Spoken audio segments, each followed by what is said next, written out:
Hello, everyone. I'm Tom Wistrcill. I'm Jack Wistrcill. And I'm JT Wistrcill. We'd like to welcome you to another edition of From the Couch. We're talking NBA, the Eastern Conference, the wide open Eastern Conference. Bucks were the 1 seed, but the Heat made the finals last year. What's going to happen this year? Here's our resident hoops experts to shed some knowledge. Looking forward to that. So we're going to go 3 storylines, each of them, and we're going to do the 1 through 8 playoff seeds. And then as a bonus, we're going to talk about who's going to be the MVP of the league, and then what 2 teams are going to make the finals at the end. So lots of action in today's episode. Jack, we're going to start with you. What's your number 1 storyline? We got to talk about the Bucks. Talking about an amazing sign for them getting Giannis. A bunch of teams want him. Even someone I saw released on Twitter today that other stars were already texting Giannis about getting him to their team for next summer. So it's a huge sign for the Bucks. They have their franchise player, back-to-back MVP, might even 3-peat, we're not sure. Drew Holiday, an amazing defensive guard they need. It was time to get rid of Eric Bledsoe. Chris Middleton, though, needs to step up when it comes playoff time. Where he's regular season, he was an all-star last year, he was great, and it gets in playoff times, and he kind of just disappears. To me, anything but making the finals is a disappointment for them. If they don't make it again, Giannis is going to start getting unhappy. You can only keep that great smile that Giannis has for so long, you know? So it'll be interesting to see how they step up, but I expect big things out of Giannis this year. Yeah, I loved a bunch of the smaller moves they made in free agency, quality role players, and I expect Dante DiVincenzo to really step up and break out this year. And as you said, too, they should have the best defense in the league when you talk about Drew Holiday, the best guard defender, Giannis, one of the best forward defenders, and Brook Lopez, one of the best rim protectors. Love Milwaukee, and like you said, anything but a championship is a disappointment. Typically what happens, you get a great team who fizzles in the playoffs. They come back extra strong the next year. So we expect that from the Bucks. All right, JT, now where's your first storyline? I'm going to go with the team that knocked off the Bucks in a surprising 5 games only, and that's the Miami Heat. No one predicted them outside of the state of Florida to make the Eastern Conference Finals, or just make the NBA Finals, and that's exactly what they did. A very impressive performance. But was it a flash in the pan? That is the question. Can they make it back? A lot of teams got better. They pretty much just stayed the same. They stayed the same, extended Bam. It's a lot of, like I said, just staying the same. So I'm interested to see, can Tyler Hero step up? Can Kendrick Nunn step up? Can Bam continue to evolve his offensive game? Is Goran Dragic going to have the same success he had last year? All these guys are going to have to continue to play at an extremely high level for them to repeat. And I trust Jimmy Butler a lot, so I think they'll be back there. Spoelstra's obviously a great head coach. And the other thing is they were rumored to really want to go after Giannis. He's gone off the books now. So I think they're going to trade for James Harden. I really do think this is the team that goes and gets James Harden for a Tyler Hero if they make that trade. That would be my guess for a Harden landing spot because you can still get James Harden or even a lesser Victor Oladipo. I think they're going to add a big-time player and be a threat once again to make it out of the East and a big matchup against Milwaukee. What's your thoughts on the Heat? It's interesting this year, you know. I mean, this is the type of team right now that we saw last year. The Lakers got so much better. The Heat stayed the same right now. I mean, if they go back to play the Lakers again in the finals, it's not going to be pretty for the Heat. And the biggest question for me is Kendrick Nunn and Tyler Hero. These type of guys need to step up this year big time. Tyler Hero had a great playoffs, but in the regular season, nobody was talking about him. Kendrick Nunn, otherwise. Everyone in the regular season was talking about him. Playoffs, we don't really hear about him. So those two are really going to have to pick up production unless they make a big move. But I do think getting James Harden would be the total downfall of the Heat. Wow. My thoughts on the Heat are they're going to be a first-round exit in the playoffs this year. Last year was a flash in the pan, and they're done. So I don't see them even getting out of the first round of the playoffs. So, all right. Number 2, Jack, what's your storyline? Gotta talk about the Sixers for me. I'm a huge Ben Simmons fan, but if him and Joel Embiid don't figure it out this year, it might be time to rebuild and blow this up. I mean, these are 2 guys that are top 20 players around the league. Some people would say they're top 15. How can you have 2 guys in the top 15 and every year is a disappointment?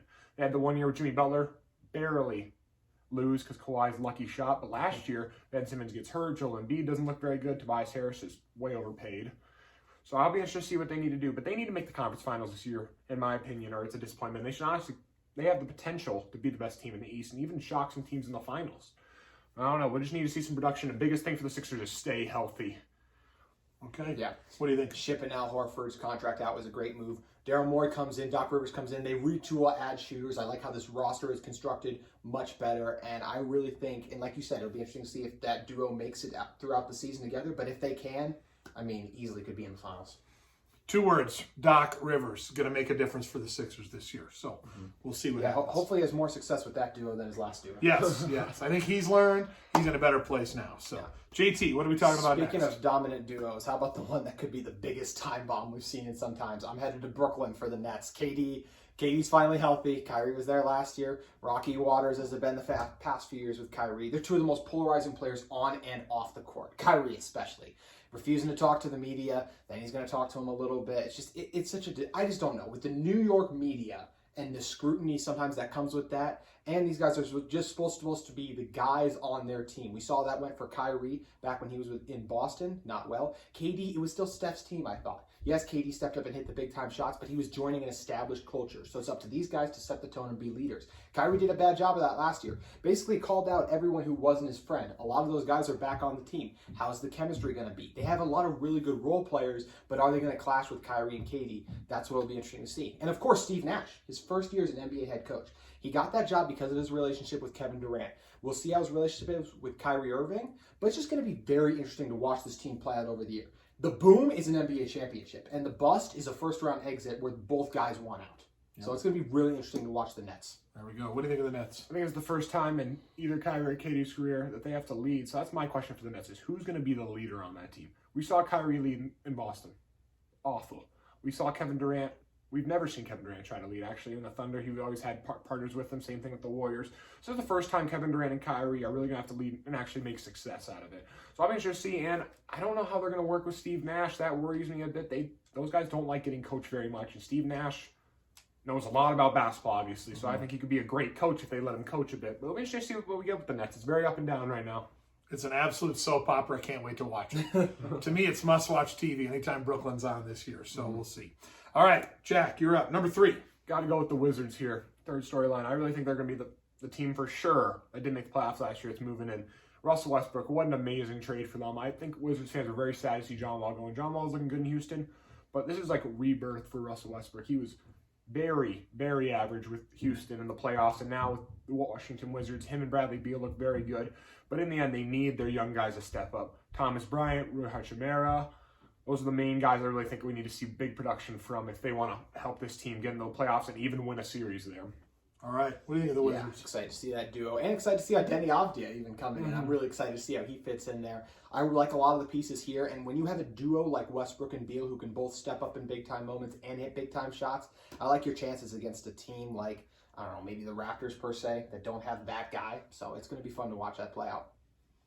I think they're another bust in the East right there, the Wizards. I love Westbrook. He's fun to watch. He is a super freak, but I just don't trust him when it comes to crunch time and we get to the playoffs. So we'll wait and see what happens there. All right, last one. JT, what do you got? I'm going to talk about the team that also won the offseason along with the Lakers, who are always well represented on this show. I'm going to talk about the Atlanta Hawks. I thought they hit the home run in the offseason. They did a great job of adding in veteran talent to go across their plethora of young talent. Brought in Danilo Gallinari, huge season in OKC last year. Bogdanovich from the Kings, stole him from the Bucks. And also, even Rondo. I think he has a veteran present there. Chris Dunn is a backup point guard who can play some defense too. And Clint Capella. Yes, they traded for him in the offseason, but he hadn't played a game yet. So he's kind of an acquisition for them as well. And we know how much talent they have when you talk about that young core. They've been drafting with high picks for a long time now. Even Onyeka Okongwu out of this year. This is a team that has lots of talent surrounding Trae Young and John Collins. And yet they still had a 20-47 record last year and finished 14th in the East. So how will they play together? Rumors are that management is also putting pressure on their head coach, Lloyd Pierce, to win this season. So I think they need to make the playoffs, and it's going to be interesting to see if they can gel together, because if they can do that, the results are going to be really good, I think. Okay. What are your thoughts on the Hawks? There's not enough minutes for the Hawks, in my opinion. They have so many. They have a couple of good players. They have a lot of average players that are good enough to get minutes in an NBA team, but there's too many of them in every position. Cam Reddish and DeAndre Hunter both want to play starting minutes as top 10 picks last year, top lottery picks. Yes. I mean, those type of guys that need to play more. Kevin Huerter, great shooter. Needs Red minutes. Velvet. Onyeka Okongwu. Coming off the bench. I mean, as a 6th pick, 5th pick, coming off the bench, that's hard. So I don't think there's enough minutes for the Hawks at all. So, I mean, but Trae Young's special. So we'll see what can happen there. Yeah. I think they're a couple years away. I don't think they make the playoffs this year, but we'll see. Somebody has to be the bottom seed there. But, like I said, I think a ton of talent. Takes a while to mesh. That doesn't come together in 1 year. So we'll see. Okay, let's talk about the playoffs now. We're going to go talk about the number 1 seeds and all the way down to the number 8 here. So I think we'll start with JT here. So JT, who's your number 1 seed in the East? I got the Bucks again. Giannis has gotten better each of the past 4 years. No reason to think he couldn't do so at 26th again. Love the Drew Holiday. Ton of really good role players still. Bucks at number 1 for me. Jack. Got to go the same here. Giannis is actually starting to develop a good 3-point jump shot that people are going to have to start respecting. It's going to be unguardable. Drew Holiday, one of the best free agency ads, all free agency, so it's a no-brainer here. All right, number 2. Jack, who's your 2 seed? Got to go with the Celtics here. I mean, they're only getting better with their young core. Jason Tatum's really starting to turn into a star. Jaylen Brown is one of the most underrated players in the NBA. And if Kemba Walker can get healthy, that's the biggest question. If he can get healthy, then we're seeing this team in the conference finals for sure. But if he can't, they need that guy because he's their leader. He's their rock. So it'll be interesting to see what happens with them. JT, who's your 2 seed? I'm going to go with the Heat. I think they're built for the regular season. It's a grind, so you need a strong culture. Heat culture, Jimmy Butler, they set the tone. And I think they really dominate in the regular season, carry over that bubble success. All right. Number 3, we're over here. Back to you for number 3 seed. I got the Raptors, another team, just bringing a lot of guys back. Once again, I just don't know in the postseason. Can they win a series? I don't know. But the regular season, love Nick Nurse as a coach. Kyle Lowry, Van Fleet, Siakam. It's a really good big 3. OG Anunoby continues to get better as well. Really like the Raptors for the 3 seed. Okay, 3 seed for the you. The Raptors, I have the 3 seed too. They're just the team that's going to give more effort than everyone else in the regular season. When it comes to crunch time, nobody wants to see Pascal Siakam do any more spin moves. So I feel like there'll be a first-round exit here. Yeah. All right, so we're up to the 4 seed. Jack, you're first. I got to go with the Heat. The Heat were the 4 seed this year, too, weren't they? I believe so, yes. So it's interesting he says that they're a dominant regular season team when I actually think the Heat aren't going to be great in the regular season. They have a very short rest, and they don't have as deep as a team as the Lakers. So those guys have to keep up those big minutes. So I expect a 4 seed and first-round exit for the Heat. I have to agree with you here. Yep. All right, 4 seed for you. Yeah, the 4 seed for me is Boston. I like Tatum. I like Brown. Also, I love some of their offseason acquisitions. Even though Kemba's going to miss the start of the season, you got Jeff Teague in there. He can hold down the 4. And Tristan Thompson, a nice get for them as well at center. I like him. I don't know. I just still think Jason Tatum goes through those stretches where he's not a great player, and then he rises back up. I still think he's going to ride those waves a little bit, and Kemba missing time has them at 4 for me. It'll be fun to watch just the battle now. You guys have separated the Heat and the Celtics, Yes. both thinking differently there. So we'll see what happens. All right, we're up to the 5 seed. JT, you're first. I go Philly here. I was almost moved them up. That's how big of a fan I am of these guys and Doc Rivers. But first year together, there's still some issues between Ben and Joel. They work it out, and I think they end up at 5, but it could easily be higher to me. Okay, 5 for you. So I'm going to put the Nets here at 5. I don't think they're going to have the best regular season, but this is the reason I have the Heat losing first round. When it comes crunch time in the playoffs, you can't ask for much better guys than Kevin Durant and Kyrie Irving. But can their role players step up enough for them to get it done? That's the question. Okay. All right, we'll see. All right, we're up to the 6 seed. Jack, you're first. Got to go the Sixers here. I think that the regular season will be very up and down. Injuries just seem to happen in Philly, so I expect that. But if they can all be healthy, then don't be surprised to see them beat the Raptors in 5 to 6 games and move on with Ben Simmons and Joel Embiid carrying the squad. Okay, you're a 6 seed. Yeah, I love Kevin Durant, but I just feel the ACL coming off that's going to be such a drastic injury. Take some time to get back. And I think, what's the over-under on Kyrie calling out teammates and then go through stretches like there's locker room concerns, releasing guys. There could be a lot of new pieces in there. Yeah. That's why I'm at 6, but no one wants to see guys like KD and Kyrie in the playoffs. Right. So 6, but could easily be in the NBA Finals. Okay, all right. So we are we're at what number now? 7. We're at number 7. We're over to Control JT. Well, I don't have it written down here now. I'm just going. All right, you're up. Number 7. This is where I got the Wizards. I really do like John Wall and Bradley Beal, but there's a lot of young guys still. We just don't know how they're going to step up, and they weren't in the playoffs last year, so that's why they're at 7 for me. Okay. I have the Wizards here. Bradley Beal thinks going to be phenomenal. Russell Westbrook thinks going to be phenomenal. And they're going to give the Celtics a run for their money. I don't know if they'll be able to beat them, but I think this is a dominant duo the NBA is not ready for. Ooh, that'll be fun to watch there. All right, the last seed, the 8th seed. Where are you at, Jack? You know, you're kind of wrong about the Hawks making the playoffs this year. I have them sneaking in as the 8th seed. This young, powerful core that they're starting to put together, I think, can really spark something. And they realized after last year how much more effort they need to put in this regular season if they want to make the playoffs, especially when it's cut down by 10 games. They're going to put it in enough to get this 8th seed, I believe.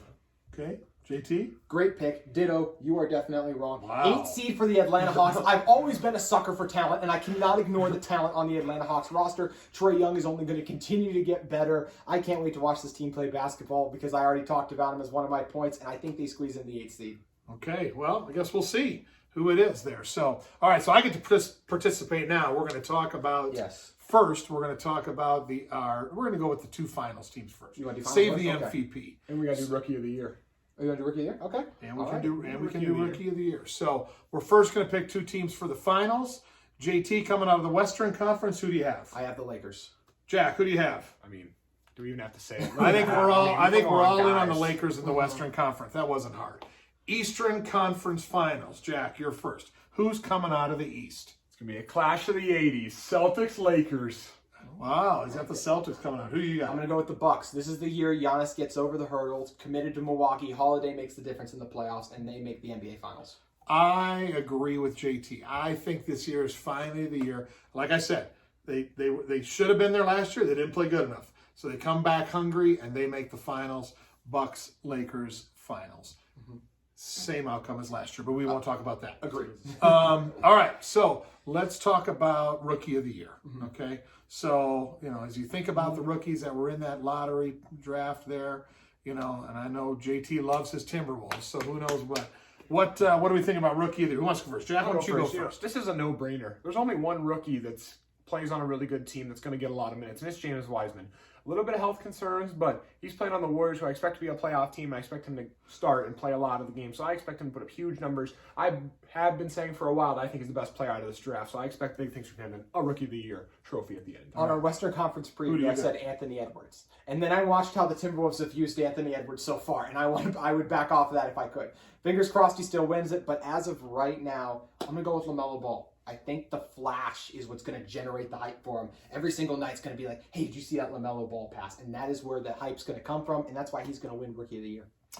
I think hype is great, and I agree to a point, but the bottom line is when they go back to look at the stats and people vote, that's why James Wiseman's going to end up in, because he's probably going to end up, I'm going to guess, in like the 14-8 range or something like that, where obviously he's not the best player on the team, but he's going to get a lot of quality minutes, and people are going to be looking at other things instead of him. So I agree with Jack on the Wiseman pick there. All right, let's talk about MVP. Who's going to be the most valuable player? JT, you're going first. Dallas, Luka Doncic. Every year, this guy in his first 2 years, this guy just continues to skyrocket. And this year, I think he helps propel his team to that top 4 seed. I'll say it. He'll average a triple-double this year. I think he's that sensational. Early on, he has to carry without Kristaps Porzingis. And I just think he's sensational, and he's going to win the MVP because his numbers are going to be outrageous, and they're going to win a lot of games. Okay. Jack, who you got? I think it's going to go to Giannis, but I think he's barely going to beat out Nikola Jokic. I expect huge things from Jokic, but you have to go Giannis for the three-peat, honestly. His team's going to be the best in the NBA again, probably. And you think he's going to put up the best numbers ever with his best three-point field goal percentage ever. So, Okay. I like both those options. I think Anthony Davis is going to win the MVP this year. That's what I think. I think this is the year that LeBron takes a little bit more of a back seat. Anthony Davis carries a load in the short off season, so his legs will get healthier quicker. He'll play more minutes. He'll score more points. The attention's on him. Everybody saw what he could do, but now can you carry the load? I think he's the guy. I'm a little biased, and I don't think they're going to let Giannis three-peat. So that's what I'm thinking. Yeah. So.